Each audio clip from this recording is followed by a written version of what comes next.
श्रीमद् भागवत साप्ताहिक कथा के एकादश स्कंध का 1 और 29वां अध्याय। 29वें अध्याय में भगवत धर्मों का निरूपण और उद्धव जी का बद्रिका आश्रम गमन। भगवान श्री कृष्ण ने कहा, हे उद्धव जी ने कहा भगवान श्री कृष्ण से, सोदोरस्मन्ने योगचर्यम आत्मना यथा संसम पुमान सिद्धेतम तन्मे ब्रह्म अच्युता। हे अच्युत, शरीर अभिमानी पुरुष के लिए ज्ञान योग कठिन है, अतः अब आप कोई ऐसा सरल और सुगम साधन बताइए जिससे मनुष्य का अनायास ही परम पद प्राप्त हो कर सके। हे कमल नयन, आप जानते ही है कि आप अधिकांश योगी अपने मन को एकाग्र करके करने लगते हैं, तब वह बार बार चेष्टा करने पर भी सफल नहीं होते हैं और सफल न होने के कारण वह हार मान लेते हैं और उसे वश में न करने के कारण दुखी हो जाते हैं, क्योंकि वासना छेड़ होने का कारण उसका पूर्ण रूप से निग्रह नहीं हो पाता है और उसका मन विषयों से नहीं हटता है। हे पद्मलोचन, आप विश्वेश्वर हैं। जो मनुष्य आपके चरण कमलों का आश्रय लेते हैं वह अनायास ही अपने मन को रोकने में समर्थ हो जाते हैं। उनका मन आपकी रूप माधुरी में केंद्रित हो जाती है, वह कभी माया से पराजित नहीं होते हैं। हे भगवान, आप समस्त प्राणियों के अंतःकरण में अंतर्यामी रूप से और बाहर से भी गुरु में स्थित होकर के उनके सारे पाप ताप मिटा देते हैं और अपने वास्तविक स्वरूप को उनके प्रकट कर देते हैं। बड़े बड़े ब्रह्मज्ञानी ब्रह्मा जी के समान लंबी आयु पा करके वह भी आपके परोपकारों का बदला नहीं चुका सकते हैं, सदा आपके ऋणी रहते हैं। यौवंतम बहिर्यस्तम भूतावा शुभम वेदंतवन्नम चार्य चैत्यम अपस्वम स्वागतिम व्यनति। सुखदेव जी ने कहा, हे राजन, राजा परीक्षित जी से सुखदेव जी ने कहा, हे राजन, जब उद्धव जी ने अनुराग भरे चित्त से यह प्रश्न किया तब उन्होंने मंद मंद मुस्कुरात करके बड़े प्रेम से कहना प्रारंभ किया। भगवान ने कहा, हे प्रिय उद्धव, अब मैं तुम्हें मंगलमय भागवत धर्मों का उपदेश बताता हूँ। हे उद्धव जी, मेरे भक्त को चाहिए कि अपने सारे कर्म मेरे लिए ही करे। धीरे धीरे उनको सब करते समय स्मरण अभ्यास बढ़ जाएगा। संकल्प विकल्प भी मेरे लिए ही होंगे। मन हमेशा भक्ति में भगवान के प्रिय भक्तों में लगा रहे। वृंदावन, द्वारिका आदि पवित्र स्थानों में निवास करे। मेरी कथा का श्रवण करे। एकादशी व्रत आदि करे। कीर्तन तथा नाम जप करे। सब मेरे स्वरूप को देखे। कभी किसी प्रकार का किसी का तिरस्कार ना करे। इति सर्वाणि भूतानि मध्यभामेन मादुते स्वभावजन मन्यमानो ज्ञानम केवलम आश्रितम। ब्राह्मण चंडाल में ब्रह्मचारी और ब्राह्मण में सूर्य और अग्निकण में अक्रूर और क्रूर में सभी में जो समान दृष्टि रखता है उसे ही सच्चा ज्ञानी समझना चाहिए। जब निरंतर सभी नर नारियों में मेरी भावना हो जाती है तब थोड़े ही समय में साधक के चित्त से स्पर्धा, मोह, ईर्षा, तिरस्कार, अहंकार आदि दोष दूर हो जाते हैं। ऊंच नीच दृष्टि हटा करके लज्जा का परित्याग कर कुत्ता, चांडाल, गौ, गधा दंडवत प्रणाम करे। इसे भगवान श्री कृष्ण ने ज्ञानियों की उच्चतम अवस्था का निर्देश दिया है। प्रणवेतम दंडवत भौमावश्य चांडाल गोखरम। इसमें भगवान का तात्पर्य चांडाल आदि में ये दृष्टि न रखना, गौ ब्राह्मण को प्रणाम करना, खर आदि पशुओं का चारा खिलाना, यही दंडवत प्रणाम का भाव है।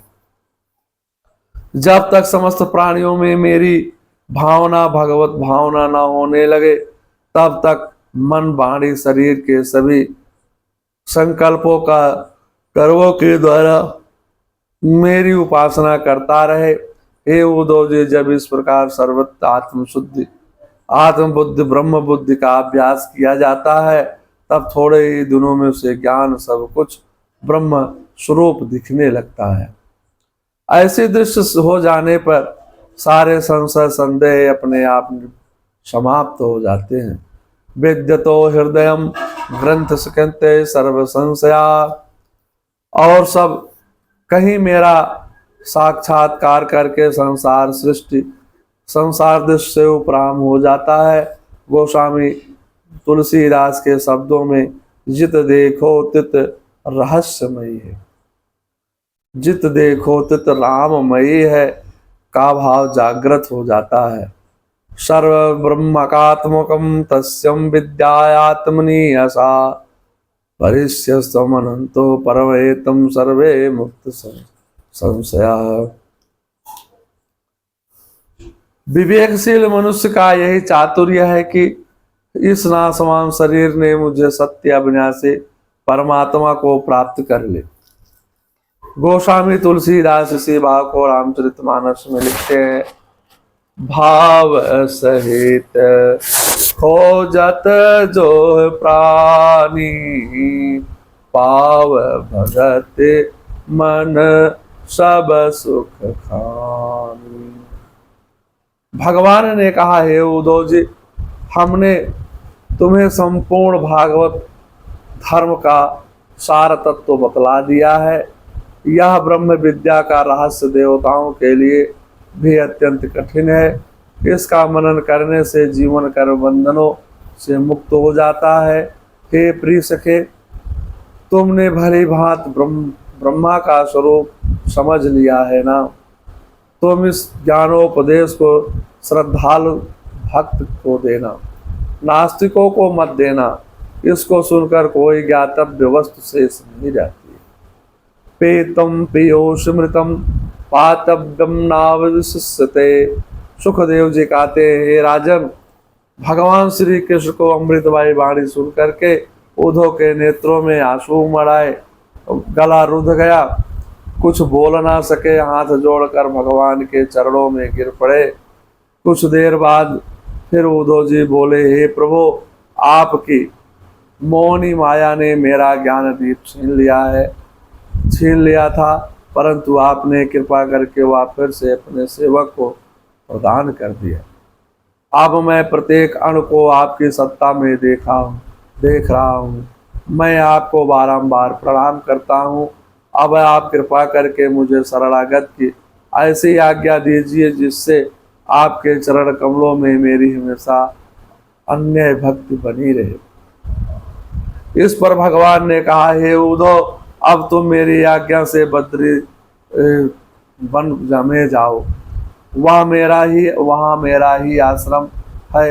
वहाँ स्वस्थ चित्त से मन भगवत धर्म का आचरण करो।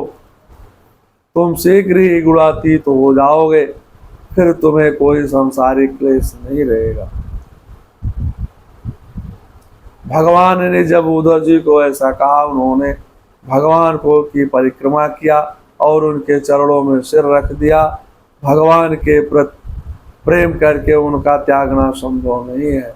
बार बार मूर्छित होने लगते हैं। उद्धव जी, महान कष्ट हो रहा है। यह देखकर भगवान ने अपने चरण पादुका उद्धव जी को दिया।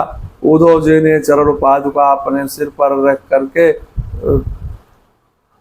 रख ली और बार बार भगवान को मुड़ मुड़ कर देखते हुए, प्रणाम करते हुए, रुदन करते हुए बद्री का आश्रम की ओर चल पड़े। जिस प्रकार श्री राम लक्ष्मण सीता वन में जाने पर भरत जी ने भगवान श्री राम के चरण पादुका को अपने सिर पर रख करके एक पग चलते तो बार बार पीछे लगते थे, उसी प्रकार से उद्धव जी ने भगवान श्री कृष्ण की चरण पादुका को अपने सिर पर रख करके एक एक पग चलते हुए पीछे घूम मुड़ कर देखते हुए, आंखों में अश्रु बहाते हुए आगे बद्रिकाश्रम को चले जा रहे हैं। वहां पहुंचकर उद्धव जी ने कठोर तपस्या किया और समीप मुक्ति की प्राप्त की। यथोपदिष्टम जगते बंधुलम तपा सामास्तम हरेदगामम मति गतिम। इस प्रकार भगवान ने अपने श्रीमुख से अपने भक्त उद्धव के लिए ज्ञानामृत वितरण किया और उन्हें कृतार्थ किया। जो मनुष्य श्रद्धा से इस अज्ञान का अवगाहन करेगा वह भव सागर से मुक्त हो जाएगा, इसमें कोई संदेह नहीं है। जिनकी कृपा से जगत को अमृतमय मूल्य उपदेश प्राप्त हुआ, उन आदि कारण पुरुषोत्तम भगवान श्री कृष्ण के चरणों में मैं प्रणाम करता हूँ। श्रीमद्भागवत साप्ताहिक कथा के एकादश स्कंद का एक अनुष्ठव 29वां अध्याय समाप्त होता है। मंगलम भगवान विष्णु मंगलम गरुड़ाध्वजा मंगलम पुंडरीकाक्षाय मंगलाय तनोहरि। सर्वांगल मांगल्ये शिवे सर्वार्थ साधिके शरण्ये त्र्यंबके गौरी नारायणे नमस्तुते।